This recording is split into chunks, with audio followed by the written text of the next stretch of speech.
Gentlemen, hey, congratulations on Bootyology. Thank you, Gig. Thank you. I do How have are to you, admit, sir? when I was watching this, I had no idea what I was actually expecting. I should have read the synopsis first, but No, that's better. That's better. That's what I wanted everyone to do, to tell you the truth. Yeah. so we have to ask that obligatory question is where the original idea actually came from? Uh, the Booty Boys uh,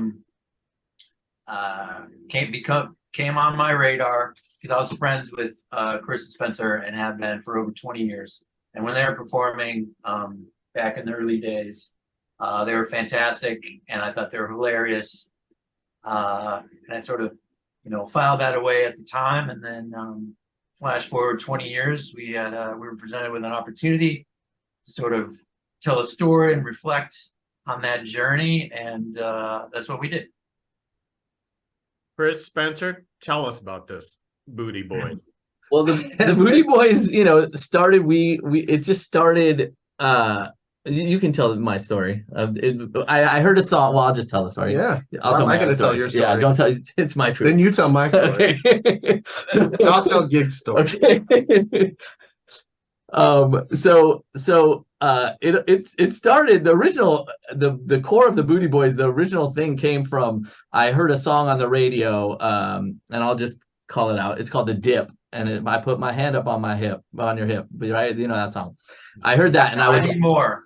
I'm not. I'm done. I'm done. I not enough coffee. So I heard that song and I was like, man, I could make a song this bad. I was like, I should make a booty rap song. And so I did, and then I played it for Chris, and he was like, "Oh, I wanna get in on this." And so we started making songs, and we got about 4 songs in. And then we were like, that's all the songs you could. That's all the songs you could write about. 4 butts. songs is how many songs you can rap about butts. And then we were like, wait, I have an idea for a 5th, and then a 6th, and then I don't know. Now we have like 40. And yeah, so we were performing live, and then we actually did sign a deal, and then it all fell apart, and then we were Spoiler alert. Oh, this is real life. Real life. This is what really happened. You spoiler your own life. Okay, my life. I don't know. Okay, so anyway, go forward, and then we were like started making some new music, and Joe was like, I think this is a great idea for a movie, and we worked it all out and came up with some funny ideas, and here we are. It was kismet. Wow. So how did you guys crafted the stories? I know the Booty Boys was based on, something that happened a long time ago, but the comedy, the story, I mean, there's something here for Bootyology. Yeah, well, interestingly, so we were coming up with the idea for new music at the same time Joe was coming up with the idea to pitch us doing a movie. And in doing a new album 15 years after the last time we had done anything, we thought, well, we need some sort of a device that would be a funny answer. About the spoilers. Yeah, I'm not going to spoil it. No spoilers here. But we came up with a funny answer for the album. And when we were talking about the plot with Joe, we were like, well, can we use this for the movie? And he was like, that's ridiculous. Yes. So that was kind of the jumping off point. But we wanted it to be a story of redemption and friendship and all of these themes that are they're very true to our lives, and our relationships with each other and our friendships and all of that. So I think it was important that underneath all the comedy there was a real heart to it. Joe, tell us your approach on this film, because you could have gone in so many directions with the movie like this.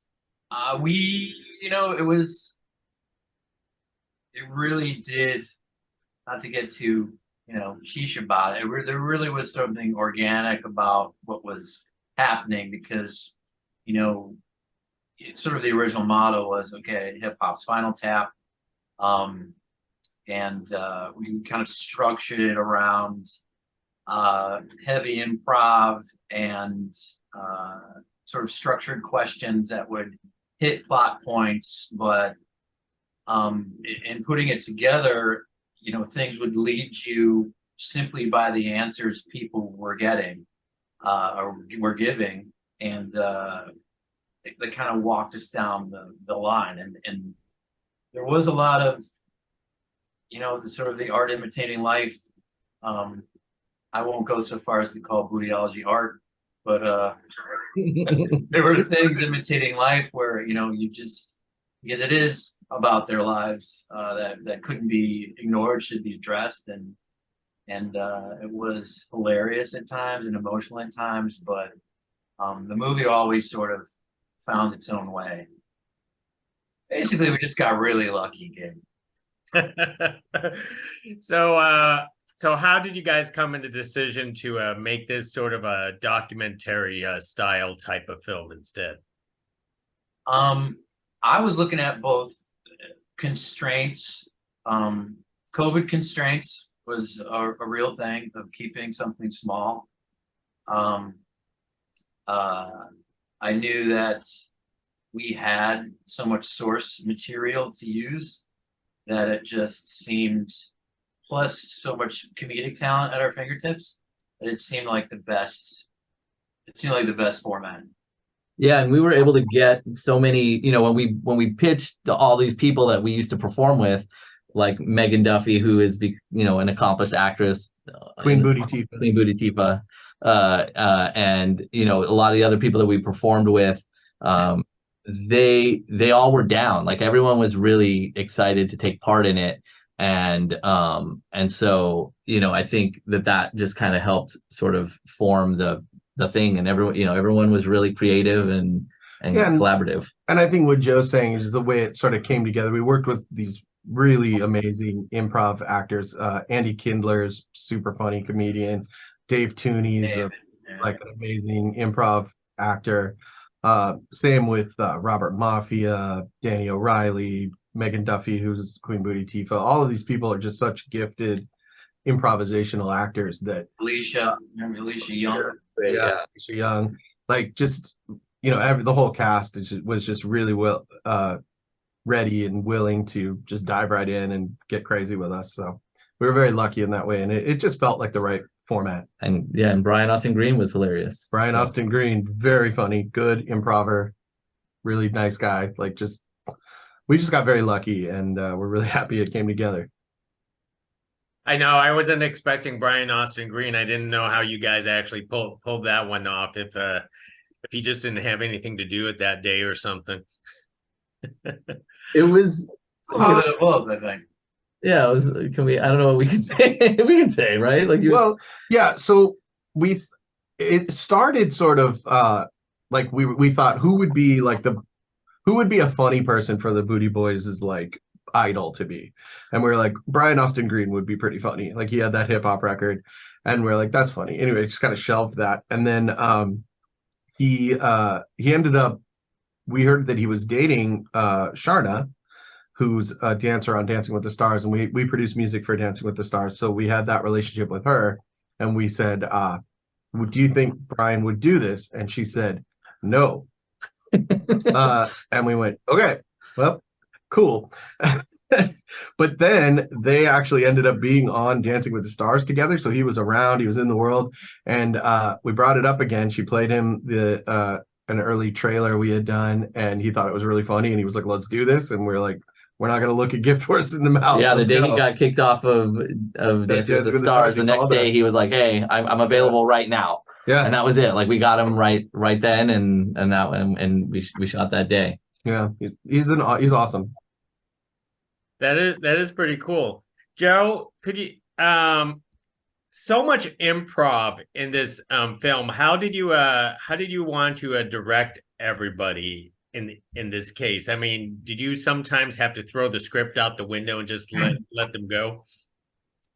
Yeah, I mean, in the scripted moments, I wanted everyone to let loose. This seems to be where the best jokes come from. And then there's also gold to be found when people sort of go off you know, in their own direction. And then you're like, okay, I can, because we did have a list of questions, right? I said where, you know, they hit certain beats, but sometimes people went off in different directions, and you just kind of respond to those and hope to keep in those. And the original cut of Bootyology was 2 hours and 45 minutes. And there's a lot of comedy that is just on our hard drive right now that we hope we can share with the world at some point, because you got to lose a lot to keep it together. There's subplots and there's subplots to subplots, and that first cut has everything in it. Like it's the Godfather 2 of Bootyology. But yeah. Well, good thing we know there's a uncut version out there somewhere. Maybe the fans will go on Clamor. Yeah. Snyder cut. Spencer, Chris, how much new songs did you guys actually have to come up with for this film? Well, that's kind of the fortunate thing, is we were already writing new songs, so we were pretty far into the new songwriting process at the same time as developing the story. So I'd say, what did we do, 9 or 10 new songs? But you know, for that pivotal moment in the movie that I will not talk about, but there was a song that we were like, we want to write something specifically for the movie, and it was, you know, it was sort of a conversation of like, what does this need to be? And the concept behind it, generally speaking, was this was going to be an Oscar song. We thought, we have to make a song that will win an Oscar. And we got close. Final 82. We were in, we were in Variety. We were in the top 82 eligible songs, which means we filled out the paperwork correctly in submitting it. But yeah, that was our overriding goal, and as you can tell, we did it. We won the Oscar. I just tell myself that Barbara Streisand listened to the song because I just know she did, and Elton John. I know they did. How could you not? Yeah. I mean, that is terrific. I mean, I was like, thinking like, okay, what kind of awards that this film could qualify for? But then I was like, this movie's way too good to even be on the Razzies radar. Is one of the issues. Like the Razzies, it's too funny. And we prefer Oscars, gig. We love all. There we go. I'll take a Razzie. I would take a Razzie. I would accept it in person. We still might be eligible for the Golden Globes this year. I need to look at that. Let's see. And Joe, how did you want to approach it? You know, in a film like this, there bound to be a music video for this as one of the scenes. Could you tell us about that and the choreography and putting Spencer and Chris through that? Yeah, that was I'm sure they love that part. I had like sort of the big musical number in my head. It was like one of the first things. I'm like, it has to happen in some way, shape, or form, where we sort of drift from, you know, that kind of very do-it-yourself-y documentary to something, you know, more cinematic. To me, it was, and we had talked about it, was like almost a Wizard of Oz type of thing where everyone's in their, you know, peak selves. You know, the whole Booty team is in their peak selves, and Chris and Spencer, and there has to be this dance number because they're in the dance world. We had a wonderful choreographer named Dietrichs, and I don't think I've ever asked them if they really enjoyed the experience of learning the choreography. But did you guys? I enjoyed being tested in that way. I was chagrined to discover how terrible at picking up choreography I am, but thanks to all the editing magic, they've cut around most of my terrible. Yeah, you know, we work, you know, we do music for dancers and choreographers mostly, and so, you know, with our other partner Bob, and it was, you know, being the dancer was definitely a different experience. Like I understand it watching other people doing it myself was like a whole new thing. Yeah, it's a whole new experience. And I finally was able to get my wife into one of my projects, so she's in there because nepotism. That's right. There we go. Well, gentlemen, hey, thank you very much for carrying this conversation about the film. Too bad we ran out of time. We could have just talked about butts for 15 minutes. Forever. But people will have to watch the movie and then go ask for that director's cut or whatever that is. That's right. August 22nd on demand. Yeah. Yep, and the soundtrack is streaming everywhere on all streaming platforms now. All right. Thank you very much, gentlemen. Thanks, Gig. Thank you.